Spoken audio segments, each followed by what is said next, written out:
En la historia de la Biblia, el rey Salomón fue el gobernante más sabio que Israel tuvo. Y en las escrituras hebreas hay 3 libros que se conectan con él: Proverbios, Eclesiastés y el Cantar de los Cantares. Estos transmitieron el legado de la sabiduría de Salomón, pero de una manera sorprendente. Hablemos de cómo leer los libros de Salomón.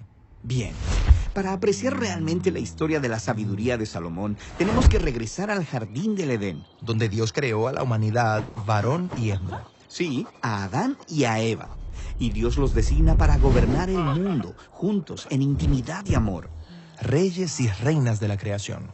Ahora, para poder gobernar tienes que ser sabio. Y los humanos tienen una elección sobre cómo obtener sabiduría. Sí, ellos podían vivir de acuerdo con la sabiduría de Dios, la cual lleva a la vida. O podían hacerse sabios en su propia opinión. Y eso es lo que eligieron. Tomar el conocimiento del bien y el mal en sus propias manos. Inmediatamente, la intimidad entre el hombre y la mujer se rompió. Escondieron su cuerpo el uno del otro y luego también de Dios. Su elección lleva a la división y a la muerte. Pero la narración plantea la esperanza de un futuro humano que tomará la decisión correcta y confiará en la sabiduría de Dios. Como el rey Salomón. Él oró para que Dios le diera el conocimiento para distinguir el bien del mal, para poder gobernar con verdadera sabiduría. Exactamente. Él revierte el fracaso de Adán y Eva y eso lleva a la abundancia. En el tiempo de Salomón, todo israelita se sentaba en paz bajo su propio árbol frutal. Oh, es como si él estuviera creando el Edén. Bueno, por un tiempo, pero luego Salomón fracasa. Él se casa con cientos de mujeres de otras naciones y es engañado para adorar a sus dioses. Y esto comienza el largo descenso de Israel hacia la autodestrucción. Así que cuando nos dirigimos hacia los libros de Salomón, se nos invita a aprender sabiduría tanto de sus éxitos como de sus fracasos. Ya entiendo. Empecemos con Proverbios. Está bien. El libro de Proverbios es mejor conocido por sus cientos de breves dichos memorables que nos enseñan cómo vivir de acuerdo con la sabiduría de Dios. Como, confía en el Señor con todo tu corazón y no te apoyes en tu propio entendimiento. En Proverbios, vivir según la sabiduría de Dios en lugar de vivir según la tuya se conoce como el temor del Señor. Como en el párrafo inicial del libro, el temor del Señor es el principio de la sabiduría. Ahora, Proverbios no son solo dichos memorables. En realidad, empieza con mucha poesía. Sí, 9 capítulos de discursos de Salomón a sus hijos. Él les dice que busquen la sabiduría de Dios, quien se simboliza como una mujer elegante. ¿La sabiduría es una mujer? Sí, recuerda, en el jardín del Edén, la intimidad del hombre y la mujer fue violada por su fallida búsqueda de sabiduría. Pero ahora, en Proverbios, los humanos que se reúnen con la sabiduría de Dios se convierten en lo que Adán y Eva no lograron ser, gobernantes humanos sabios.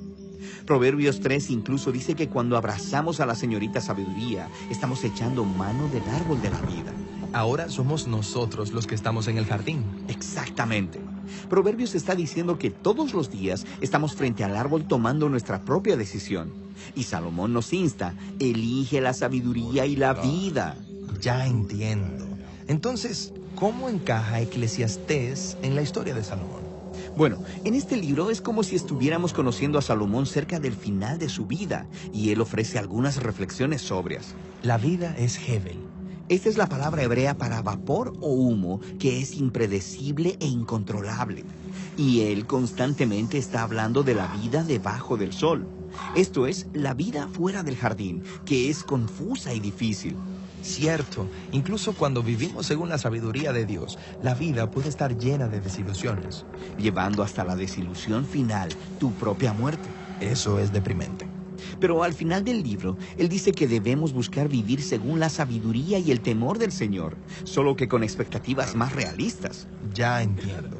Bueno, quizá el siguiente libro nos anime.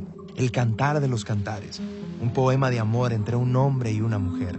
Hará que te sonrojes. Sí, en su significado más básico, este libro es poesía romántica hebrea subida de tono. Pero recuerda, en Proverbios, la búsqueda de sabiduría de la humanidad fue representada con el simbolismo de un hombre persiguiendo a una mujer en un jardín. Pero en esta canción es la mujer quien está buscando y anhelando a su amado. Sí, es una imagen poética de la señora sabiduría buscándonos para que podamos tener vida.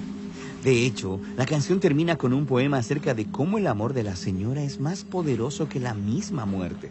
Así que la canción funciona en dos niveles. Está celebrando el deseo de intimidad de los humanos. Y está diciendo que ese deseo apunta al propósito final de la humanidad, estar unidos a Dios y a su sabiduría. Así podemos gobernar, unidos el uno al otro. Exactamente. Esta es la razón por la que la canción termina con el hombre y la mujer unidos en amor bajo un árbol frutal.